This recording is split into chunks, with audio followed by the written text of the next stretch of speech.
Welcome to Pop Talk Session, prioritizing the wellness of your team. I'm Jim Lawson, Manager of Outreach Development at ABC, and I'll be moderating today's discussion.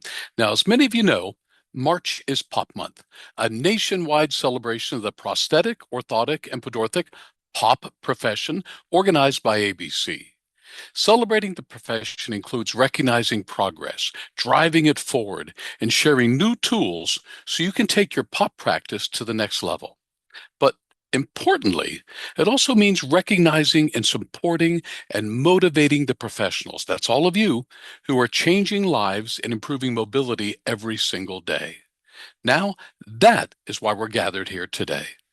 Today's continuing education course focuses on how POP organizations can support their team's wellness and how you, as an individual, can also prioritize your own well-being. That's extremely important. We're going to hear from experts about their organizational approaches to promoting total wellness, ways to foster positive workplace cultures, and practical tools for you to support your physical and mental well-being. Now, before we dive in, we have a few programming notes, a few housekeeping here. Now, we're going to have plenty of time for Q&A, so feel free to share your questions in the Q&A box throughout the discussion. Go ahead and put them on down in there. Today's discussion is one in a three-part Pop Talk series this Pop Month.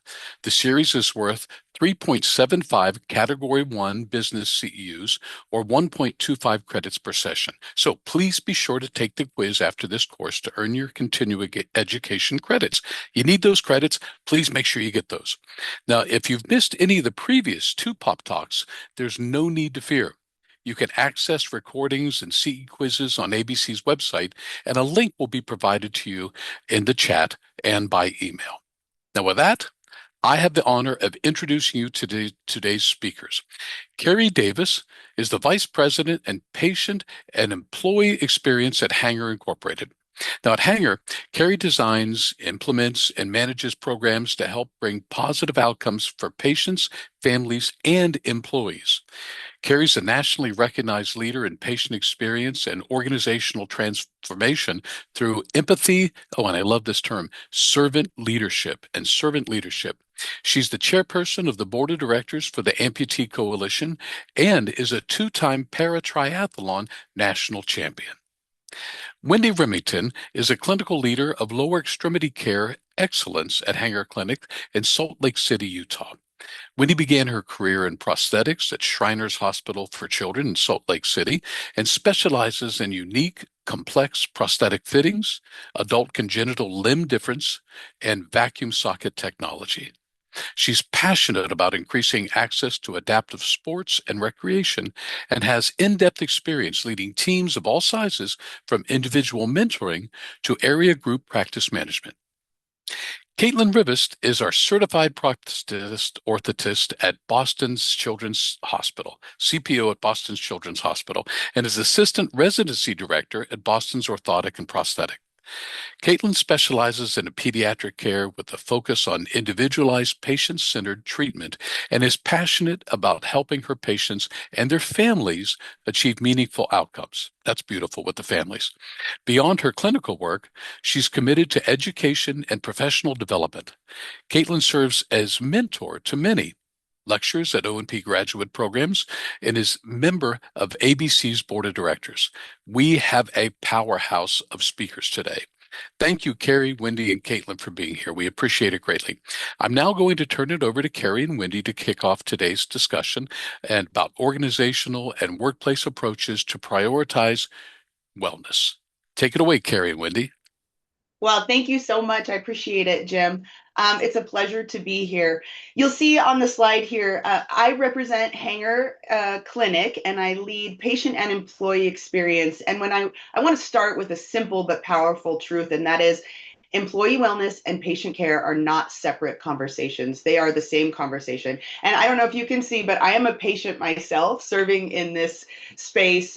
So I've got one foot in the patient world, one foot in the employee world. So I feel very privileged and honored to get to do the work that I do. But as we all know, in this field, our team members treat patients at some of the most vulnerable moments in their lives. Our clinicians, technicians, support teams, they show up every day to help restore mobility, dignity, independence, and that level of care requires, our team members to have emotional presence, physical stamina, psychological safety. And to that end, we believe at Hanger that when employees are well, when they feel supported, seen, and connected, they're better able to deliver that compassionate, consistent, high quality care that our patients deserve. And on the flip side of that, when they're depleted or stressed or disconnected, even the most mission driven people, they struggle. So our philosophy is pretty straightforward. If we want exceptional patient experiences, we must first create the environment where our people can thrive. So wellness isn't a nice to have, it's really a strategic enabler of clinical excellence. And we believe in caring for the whole employee through our Healthy Hanger program here, where we focus on being mindful, well, secure, and engaged. On the next slide, we can look at the macro level, our role as an organization is to create the conditions where well-being is possible. So at a Hanger, our approach to well-being starts upstream. Rather than focusing only on reactive supports for our people, we look at the systems that support them. So on this slide, you'll see that we have programs and policies that support emotional, physical, financial, and social well-being. Programs like providing every employee with the Calm app and 5 members of their family as well. I don't know if you've tried it, but I sleep so good thanks to that Calm app. And that's, dipping my toe in wellness very easily with that. But we also provide free coaching sessions, free counseling sessions to our employees. We've got medical plans. We have free chronic condition management support. We've got 401k savings plans, access to financial planning.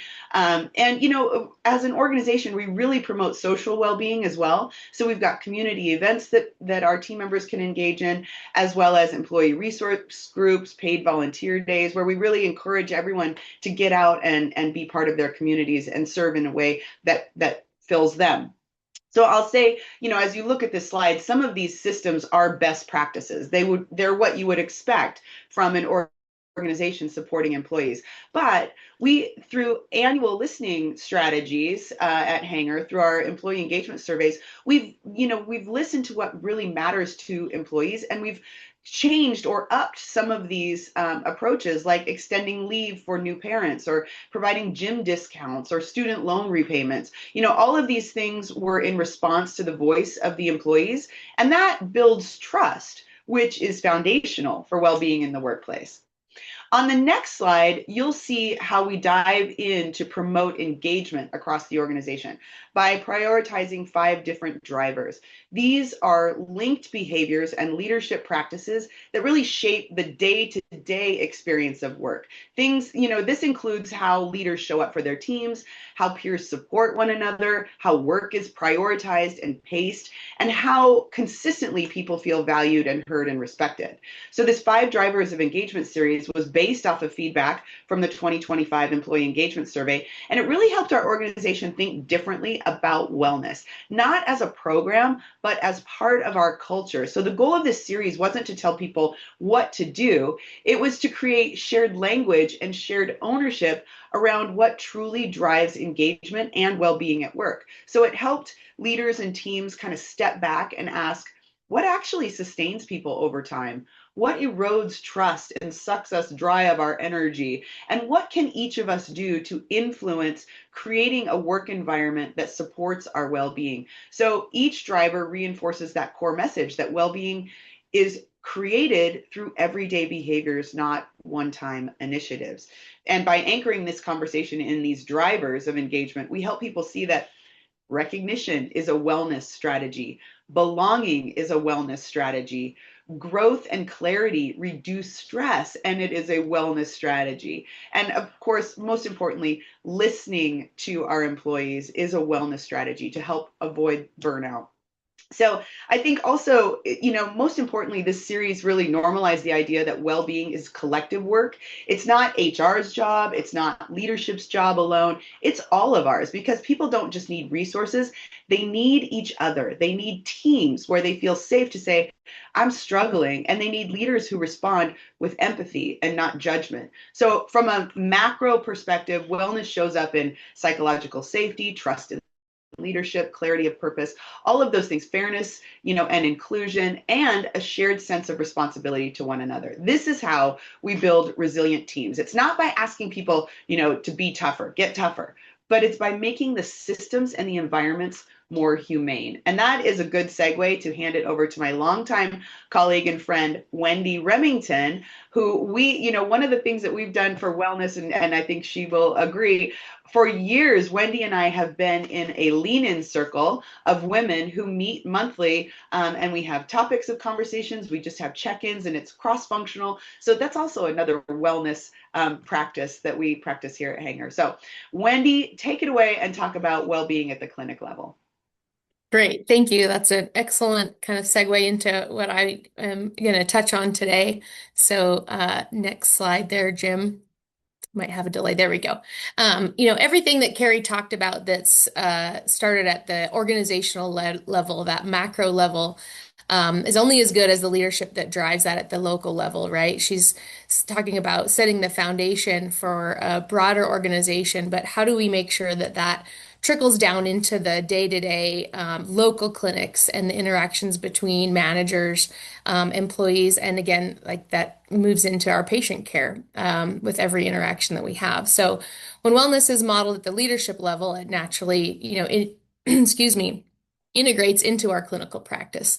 And this can be done through regular check-ins and recognition. I think those are some key aspects that have been very instrumental in my leadership with teams to really increase and build team morale. So that might look like shaping daily clinical experiences through checking in with your employees. And a specific example might be, we talk about mentoring residents or younger clinicians.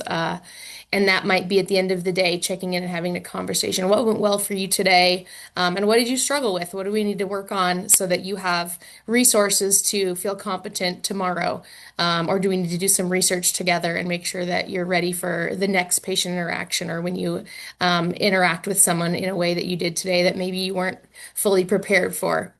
And that helps your employee and your team members be seen and feel heard. And then they can also share openly and have open dialogue about what's going well and maybe what's not going well. Because as team members, we want to look at both dichotomies there, right? Not only how are things running smoothly, but what can we do to improve things on a wellness level and also in kind of a administrative capacity, right? So that team wellness starts at the top, and small, consistent actions create that culture of wellness. The next slide will kind of talk about 3 strategies for communication. I think one element that Carrie touched on in our programs is communication. And structure and communication can really reduce confusion and reduce stress. So 3 elements that I like to kind of focus on in my management or leadership roles would be open dialogue. And that's kind of providing time and space for people to have dialogue. We all end up, having very full schedules and are busy and have maybe back-to-back patients and meetings and things going on. But really building in time to just check in and have open dialogue. If you don't have the opportunity to have dialogue at all, you can't have open dialogue. So building in time into your practice or your daily schedule to just check in with your team members and make sure we're having that opportunity to share. And then having clear expectations. So, I think understanding from both management and clinical staff or staff members in general, what is my expectation of you? And then in reverse, what do you expect from me as a leader? How can we improve wellness in that regard? Because if we both feel like we're giving and taking equally, that leads to a more symbiotic relationship and people feel increased wellness in those types of situations. And then last, support systems, strengthening team cohesion. And again, I think that reverberates back to the recognition of our team members and accessible leadership and trust. I think I like that Carrie's using the word trust in a lot of these. One of the main pillars or the drivers of engagement is feeling like your team is there when you need them. And then moving into the last slide is kind of building that team first environment. Are we here working with patients or having interactions or doing our job in one lane, or are we together working to build an environment that is collaborative and nurturing, not only for our patients, but for ourselves? Are we focusing on individual growth and leadership and areas that we can excel? And are we doing that as leaders of our teams? And as we invest in that and grow that together, then we end up having improved results. So, again, recognizing contributions, celebrating people's wins, promoting balance. I think also encouraging people to take initiative of their own well-being, like accessing the different programs that we have. It's amazing what we have structured. And sometimes it takes leadership to say, hey, have you taken advantage of the things that we offer here at Hanger Clinic, like the Calm app? Have you gone into utilize the different kind of support systems that we have for you? Because many people are maybe not fully aware that they're there. So I think a big part of leadership is making sure people are aware of what they have available and encouraging people to utilize that for their own well-being. So that's kind of the close of our discussion here at Hanger Clinic, and I'll pass it back to Jim to move on to the next section. Thank you. Well, thank you so much, Wendy and Carrie, both of you. I have been taking down notes, so good points. Now we have Caitlin up. Caitlin, are you ready? You're up to bat now. All set? All set. Thank you so Great. much. So thank you again for allowing me to be here. I'm honored. I just want to point out here, I work for OrthoPediatric Specialty Bracing, which was formerly Boston O&P. So more of you guys might be familiar with that name, but you'll see OPSB referenced in the majority of my slides. And just a refresher, I'm a CPO at Boston Children's Hospital within our organization and the assistant residency director for the company. Next slide, please. So I certainly want to preface my talk by saying that as a clinician, I've worked in a very fast-paced, chaotic pediatric hospital for the past 10 years. And honestly, wellness is not the first word that comes to mind when I think of my day-to-day job. Just to be completely honest and transparent about that, and I'm sure many of you on this call can relate. Managing stress in a clinic environment is really important though. And it should not only fall on us as individuals, it's a shared responsibility, right? But organizations do play a big role in supporting clinician and technician well-being. And when they do that, it really benefits us and the patients that we care for. So today I will touch on a few things: how OPSB promotes wellness nationally, how we support wellness as a part of like new employee and residency training, and then how this ultimately helps our patients and their families. Next slide. So as Carrie and Wendy have already stressed, wellness really matters in POP.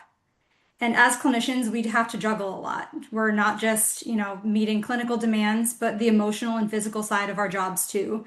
And especially in pediatrics where we work, families are often coming to us in really challenging moments, and they are relying on us in a big way. So when we feel supported and less burned out, it shows, and our patients can directly benefit from that. Next slide. Organizational approach that we take, which I'm super thankful for within our organization, is flexible work structures. Many of our clinicians work 4 10-hour days.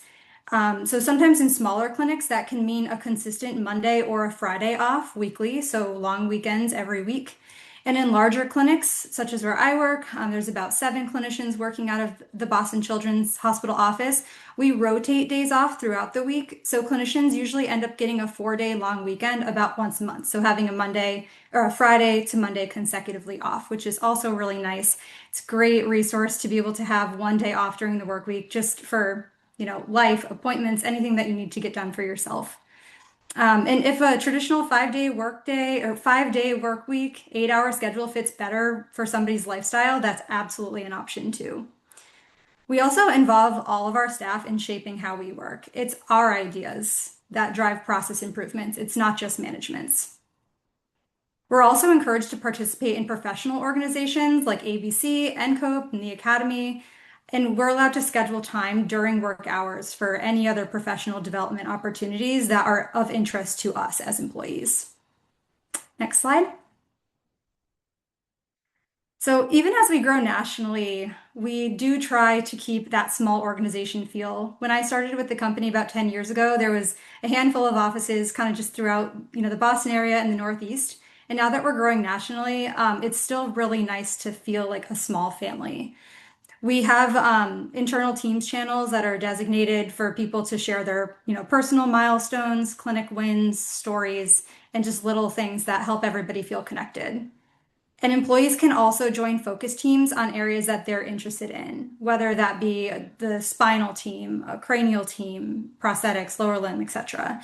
These teams aren't required for any employee, but a lot of our clinicians and technicians really enjoy joining them to help set standards for our company, do research projects, and just drive overall improvements within the organization.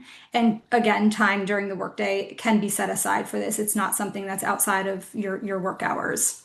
And lastly, every employee within Orthopediatric Specialty Bracing is a shareholder for our parent company, Orthopediatrics.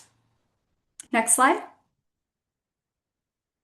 So on a more granular level, at OPSB, we have a relatively large residency program, and we understand that residency is a really big transition for these students coming out of school, starting in the workforce. And these new clinicians are learning so much so quickly. They're really just trying to figure out what it means to be an employee and a part of a new team. So we try to promote wellness by providing hands-on mentorship, normalize asking questions. They don't need to know everything. They shouldn't know everything yet, right? And encourage them to involve themselves in just different types of professional participation early on. We also bring all of our new employees as well as the residents to our headquarters in the Boston area a few times a year. We do in-person trainings, team bonding activities, and other fun activities. So everyone just gets to know each other on a deeper level. And we also do a yearly residency event with activities like Topgolf and trivia that just help to keep that connection and bond going from clinic to clinic. So there's just some of the pictures you can see on this slide. Next slide, please. And lastly, wellness in Boston Children's Hospital. Like I said at the beginning of this presentation, wellness is not the first word that comes to mind when I think about a chaotic clinic like this, but we certainly do our best. In clinic, every morning we try to do a quick huddle to review the overall schedule for the day. We like to check and see if any of our coworkers are overloaded and reassign support if needed. A couple of years ago, my colleague Julia Pines, she now works in our Annapolis clinic. She started what we call Julia's stretching corner. So you can see in this picture here, we're all doing a team stretch. It's a little ritual to stretch and breathe, and it seems really silly, but it can help to make a difference to start your morning off with overall wellness, and to just have a laugh together at the beginning of the day. And the hospital also has yoga and a massage chair room that we can sneak away to if time allows. I'm embarrassed to say I severely underutilize that. But it is, I'm gonna do my best to make it a point to get there a little bit more than I have been. So hospital days really change fast. There's inpatients, outpatients, walk-ins, OR cases. It's crazy. So collaborative care is really key. And clinicians often co-treat to help support each other. If a multi-device visit walks in from orthopedics, we have to see them. That's the expectation of the hospital. So it's really all hands on deck, whoever's available. One clinician, even if it's like a senior clinician, might be scribing for a newer clinician. We have to work as a part of the team to keep stress low and get the patients what they need. And not only does this help to reduce stress, but it can also help families get care from a full team of qualified providers. Sometimes, the more hands, the better. And families are often in the hospital for long, long days. They're seeing ortho, they're seeing neuro, they have imaging, PT, OT, and then finally they get to the O&P clinic and they just want to get out of there. So how can we provide better care for them while also keeping it lower stress on us? And I think that co-treating is a great way to do that. And lastly, we try to do some group dinners and activities outside of work to get to know each other better, and that just helps to build overall trust in a stronger, more connected team. Next slide. And just to wrap up here, our pediatric patients and the families that we treat, they have long and complex care journeys. And when we feel supported as clinicians, just on that organizational level, we can show up focused and empathetic and really ready to give our best every day.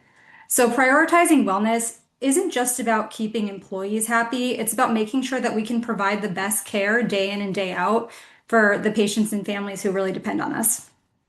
And that is all. Thank you. Great, Caitlin. Thank you so much. And thank you all of you for sharing your information about your wellness programs. Now, before we go to move to your questions, the attendees' questions, I have a few questions I'd like to start with. And this goes for everyone. And maybe Caitlin, since you just finished, you'd like to go ahead and start in with this. It's important to track. How do you measure the impact and effectiveness of your wellness programs? How do you track and measure that? Yeah, so I mean, I'm not in upper management or corporate, so it's, I'm sure that they could speak on it a little bit, especially Carrie could probably speak on it more than I can from her organization. But we do have yearly employee and patient satisfaction surveys that go out, so I know that those are heavily reviewed. From my own standpoint, we do resident feedback forms and employee, the in-clinic feedback forms and, are just in constant communication with each other for just overall improvement within the organization. Very good. And how about from Hanger's concept? Yeah, I mean, I'd say again, from the macro level, we do annual engagement surveys that really drive. We can whittle the feedback down to regions, down to all the way down to a clinic as well. So we can look at the big picture where we need to make investments and improvements in well-being and wellness, or we can even look at a clinic level and say, okay, there are 5, 6 employees here, and they're all struggling. What can we do to help support that clinic manager? So that's really how we keep our eyes on everything. Very good, very good. So, Carrie, let me ask you this. You mentioned and I said earlier, I love the term servant leadership, right? Can you talk a little bit about that concept of servant leadership? What does it look like in practice, and why is it important for POP teams to prioritize? That is a great question. And servant leadership, I dove into the study of it through a master's program in 2013. It was 2.5 year dive into it. It absolutely changed the way I think about the way I move through the world and my purpose here. So when we talk about servant leadership, we're talking about a mind shift. It's from leading over people to leading in service of people. So in practice, servant leadership means asking different questions. Instead of like, how do I drive results? A servant leader is asking, what do my people need in order to do their best work? So, and then that becomes, when you're a leader, it becomes removing barriers, listening deeply, creating the conditions where people and teams can thrive. And that shows up in very tangible ways. It's leaders who are present and accessible, as Wendy mentioned. It's leaders who listen first, especially when it feels really heavy and complex. They don't become defensive. They practice humility. They practice empathy, self-awareness. So, and in healthcare, nobody does this work alone. So when leaders are fostering trust and psychological safety, teams are then more willing to support one another, speak up early, navigate challenges together. It directly impacts resilience and engagement, and ultimately, as Caitlin pointed out, the patient experience. So for POP teams specifically, servant leadership, it's critical because it reinforces the idea that well-being isn't a program. It is how we work together. And when POP teams prioritize servant leadership, they help their organizations move away from those burnout-driven models toward environments where people feel valued, supported, connected.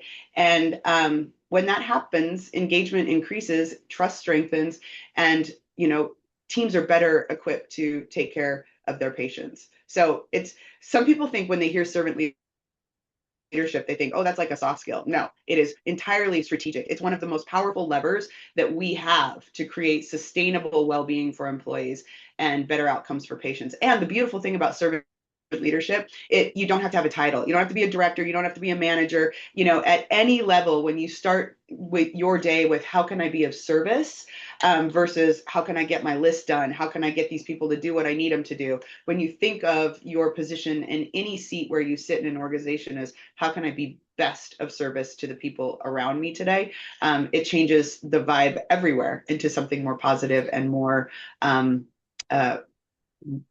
just a lovely place to be. And it does come back to you in such a positive way, doesn't it?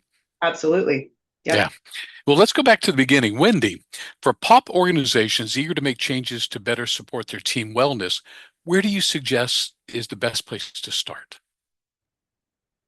Ooh, that's a great question. I feel like starting with conversations, again, understanding where the challenges lie is a big part of maybe improvement. And Carrie mentioned, the surveys that we do and being able to break that down by clinic. And I'll use an example. If you don't have some type of survey, you could always initiate some or just conversations. One clinic that I used to manage was very well known for having frequent staff meetings where they, talked about the agenda and the business and items of business, but there were very personal elements of how people are doing, and people would kind of rotate sharing a concept or a thought or something positive to kind of motivate the team, or something that they've learned. And I'm going to kind of rotate back to what Caitlin mentioned, which really struck me as I think important to kind of note again is normalizing asking for help or asking questions. I think being able to say, hey, this was a challenge for us as a team, and how could we do better? And remaining curious is a big, I think, power move so that you're not leading your team in a way that you think it needs to be led, but really asking the team, what do you feel like we all need as a group to improve? That's probably where I would begin.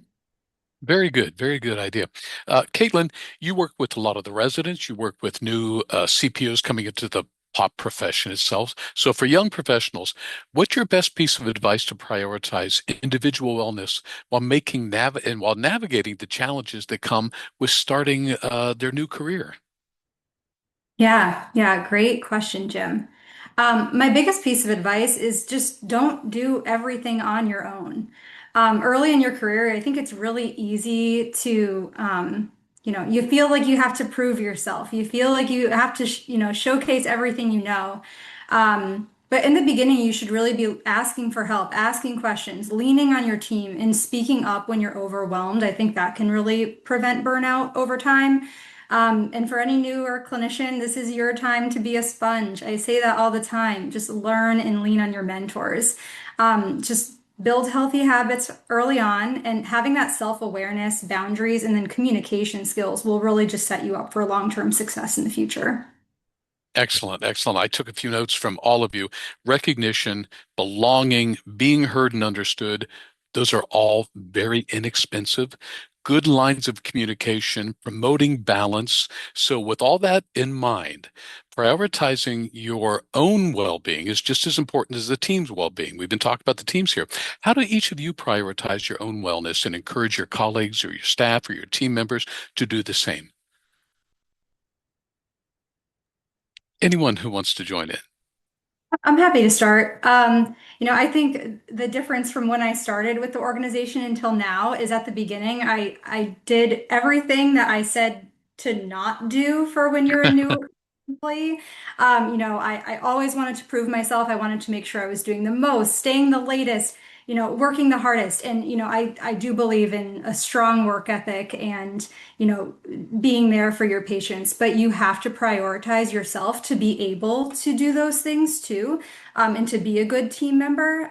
So just trying to keep, my self-awareness in check, stay as stress-free as possible to be able to be, the best colleague and patient care provider that I can. Very good, very good. Anyone else want to add something to that? I think it's probably safe to say that all of us, maybe on this webinar and us as panelists included, are probably guilty of, we can speak to all of these things and all of the great things that you can do, but we also love our jobs so much and invest so much time into it that sometimes it doesn't feel like, we're not paying attention to our well-being. So I think staying really aware of time, how much time you're dedicating to your work versus your personal life versus your home life versus the things that you love. For myself, I love gardening and working in the yard. I make time for that every day now that the sun has come out and spring has sprung here in Washington State. But I do make time to just get my fingers in the dirt, and I make it a priority. But to say that we are always balanced, that we're always prioritizing wellness, it's not realistic, but just staying conscious of it. And then, even like having my husband just nudge me and he's like, hey, you need to step away. I'm like, yeah, I do. Even a partner in wellness is probably a good way to approach it too. I don't know. Wendy's probably better at it. No, she's not. No, I think it's something that it ebbs and flows. We can all say that we want to have balance and wellness, and what does that look like in practice? And it can vary. It's easy to get sucked into something that you're passionate about. But I think checking in with, yourself and your family and your time off and going, am I putting myself first? Because if I burn the candle at both ends, I can't help anyone, right? And if we burn ourselves out, then we risk just not only, poor mental health, but like our job, our career. So trying to find ways to be in check. And I'll give a personal example, like not only identifying with the work that we do. I think I'm so passionate about the work that I do. For a long time, I identified myself as the work I did, and being able to look outside of that and say, I'm not just what I've accomplished at work or the people that I help. I'm bigger than that, and kind of redefining that has been something I've personally been working on, to kind of be able to take a break and like really, I took a vacation without my laptop for the first time in 2025. And it was lovely. And I need to do that more. And I realized nothing, no fires were burning to the point that I couldn't handle when I got back. And, patients had other people helping them. So being able to take those kind of risky, I think, behaviors and try something new and different, and make sure we're prioritizing our own wellness, not just those of our staff and people that we lead, is important. I think that's all excellent points you all have made. And the one point is you guys mentioned having support also. I'm in the same situation, and my spouse supports me. Jim, have you taken a day off in the last couple of months? My direct supervisor, who's on this webinar right now, does the same thing to me. I'm flying on the weekends, I'm traveling and speaking at meetings.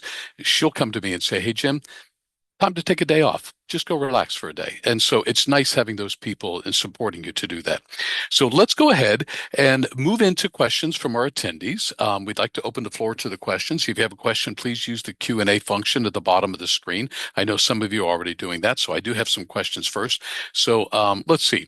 A facility owner asks, what are some low-cost or light lift wellness initiatives that still deliver strong results? Not everyone has the support that a Hanger or a Boston has. So can you think of maybe smaller practices? So we're looking at low cost, light lift. What can we do to start that and get some strong results? Any thoughts?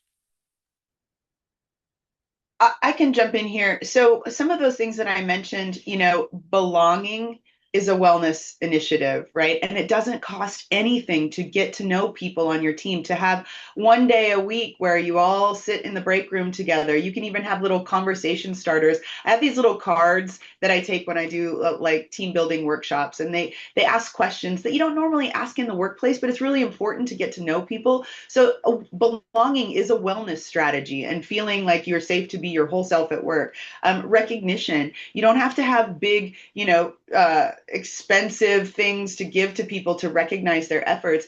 A small handwritten card, it costs next to nothing. Or a sincere conversation like, I see you, you're working so hard, I truly appreciate you. These are they're free and very simple ways to enhance well-being in an environment. Agreed. I used to think that having a pizza party was the way to create wellness. Buy people food, which some people appreciate that, of course, but time and focus are the things that come to mind. Time is money at a business, but it's worth investing in your own people. So taking the time to give that back to your staff and your employees and giving them your focus. And it can be a short period of time, having a meaningful conversation with someone, noticing something different about them, asking about their family or, a trip that they just went on, taking time to engage in building a relationship with your people, rather than just showing up and working side by side. Yeah, Very and good. Yeah. just to touch on the recognition aspect, like you guys are saying, it really costs next to nothing. I know last year our organization did, in the spirit of Pop Month, they did Pop Awards within our own organization, and all of the employees of the company voted just for, different categories and and different employees won different Pop Awards essentially. And I believe it was a small gift card if you won a pop award, and it was all self-nominated. It wasn't leadership picking the employees for these awards. It was, your colleagues were, you know trying to recognize you too. And even if you didn't win the award, anybody who was nominated, it was all posted in a Teams channel, so everybody felt really good about that. It was really nice. So just Very one good, tip. very good. I have a question here, and we touched on it a little earlier. It's what role should managers play versus HR in driving wellness efforts? Has anyone run to this? I could see a situation where one one side is pushing it, one side may be getting in the way. Have we ever bumped heads in this area, or I'm do we want nodding to just, share it? and I'm just nodding in that sometimes, you know, I feel like the culture of a local clinic is really driven by the local leader. And so, as positive or outgoing as initiative might be at the macro level, if the local leader is kind of an antagonist to those concepts or programs, you're going to feel friction there, right? So, I can't think of a specific example. Other than maybe when we bring on new initiatives at Hanger Clinic, they sound good, but sometimes there's skeptics going, oh, are we really going to do that? But it has to take time for management to accept and understand what that means and bring it into practice and really have buy-in to the program. So yes, there can be some challenge there, and it really, I think, moves into being open, honest, and authentic with your conversations. So if someone is feeling like, our company is saying this, but I'm experiencing this, and there's a disconnect, being able to talk that out and work through those relationships and what are the barriers.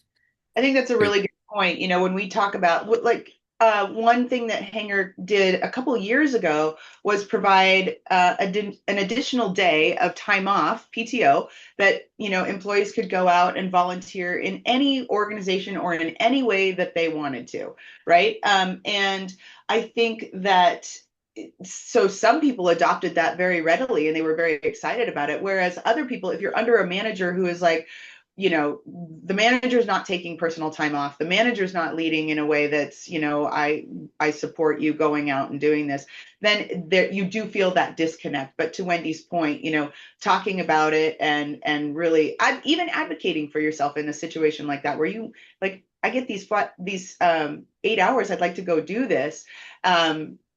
Rallying people around this cultural initiative of service. I think so. Yeah, you could have it. Does culture happens at the clinic level, at the regional level, at the macro level, but getting everyone to align to that is probably the biggest challenge.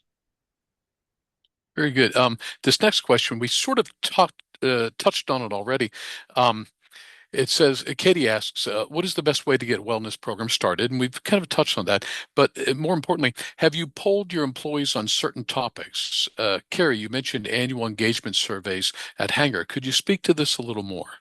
Yeah, we ask very pointed questions. How do you feel about the initiatives that were launched last year around well-being? And we'll give the examples. Let's say Omada Health, Spring Health, calm. And then there is I strongly agree that they are impactful, or I strongly disagree. And then there's a branching question that says, what else would you like to see? Or where are we missing the mark? Where do we have opportunities for improved well-being initiatives? And so that's what we're doing. We're gauging, we've put some things out. Do you appreciate them? Is this what you were asking for? If not, tell us what else you need. That's the role of, the HR department, is to support employees and take care of them. Very good. Caitlin, maybe for you, it sounds like most employee wellness requires buy-in from leadership and support change in the programs themselves. What are some of the actions that you might suggest for clinicians who are interested in influencing leadership culture to support employee wellness?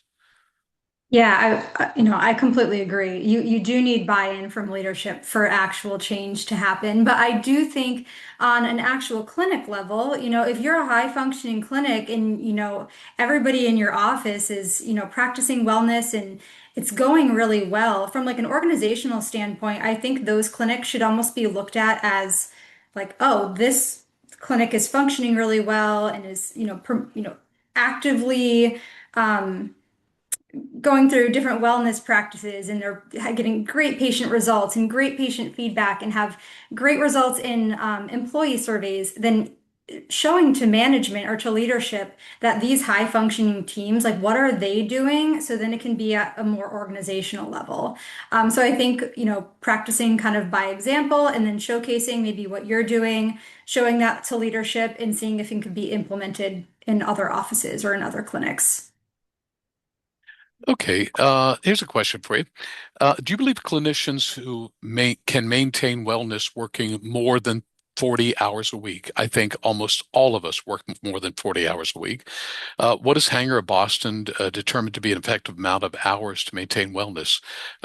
I don't know if we can give a specific number. I will share something with me. If I am working on a certain project or certain activities at work, man, I can work on those till the cows come home. I love doing that work, but there's certain other projects that I go, man, this is just a lot of work and it's bogging me down. And so in one area I can go for a long time. The other area, just let's get this over with. What are your thoughts on that? I could start. I feel like because I've worked in several different roles in like direct patient-facing care and kind of leadership management and building of teams, I do feel like there's a different level of output for people that are patient-facing. So our clinical staff, having to be on and having to interact with people all day long can be pretty emotionally draining, even if you love your job and you're really good at it. You don't maybe realize at the end of the week that 40 hours feels like 60. But again, I think it falls back on balance and leadership and what tools do you have to be effective at your job? Or are you feeling, 40 hours for one person can feel like 60, but if you're being efficient and have a team that supports you and tools that help you, 50 hours can feel like 40. So I don't think there's really a way to determine a number. But I would look at it as at the end of the week and at the end of the month, am I starting to feel burnout? Am I facing that potential burnout? And what is the max for me? Because it's going to be variable for person to person and variable throughout someone's career. I think that as Caitlin mentioned, we're playing around with more flexible work schedules, like 4 10-hour days and things like that, or a partial, shorter day or day off during the week can really lead into refreshing people midweek. So being creative like that is kind of what I like to look into with my teams. But again, I don't think that we can really come up with a number, but just knowing your own advocacy and being able to check in with yourself and saying, for me, this is enough, or I could do more. Very good. I have this question that's posed. Maybe Wendy, this may for you also. You want to start with this. What is one small impactful change that doesn't require organizational restructuring that organizations have implemented in within the last year, maybe your organization? And Caitlin, maybe you can think about that as well. What is What is one small change that we've implemented? Is that what you're Yes, that asking? does not require organizational restructuring, because a lot of Oh, things we've been talking about really does require buy-in from the leadership and or organizational budget, restructuring. or yeah. Exactly, exactly. Anything that Um, you can think of, or maybe Carrie, anything you guys can think of that you've made that one small change you've implemented over the last year, I and think maybe you for me haven't. it's intention.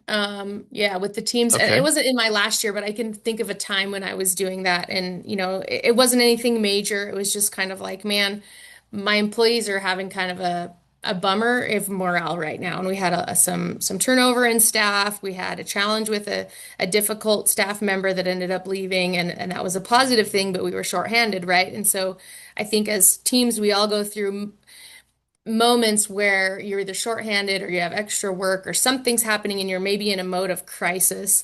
And I thought, how can we bring our morale up?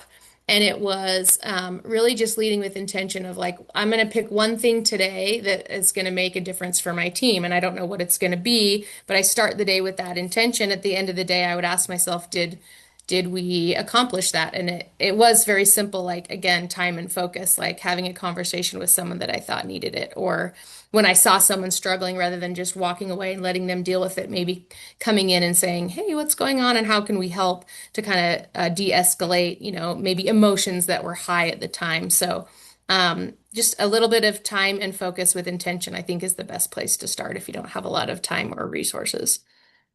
And as I mentioned, we did one thing last year as a result of our engagement survey. We looked at what are the drivers of engagement in the organization and how can we enhance the dialogue around these things. And so we hosted 3 webinars a month for 5 months, and any employee was invited to attend. And so we had cross-functional teams, everybody joining these webinars, thousands of people in the organization, to start talking about these things in a unified way about what is belonging, how do we promote belonging, and what are the actions that we can take. So I think that was, no cost.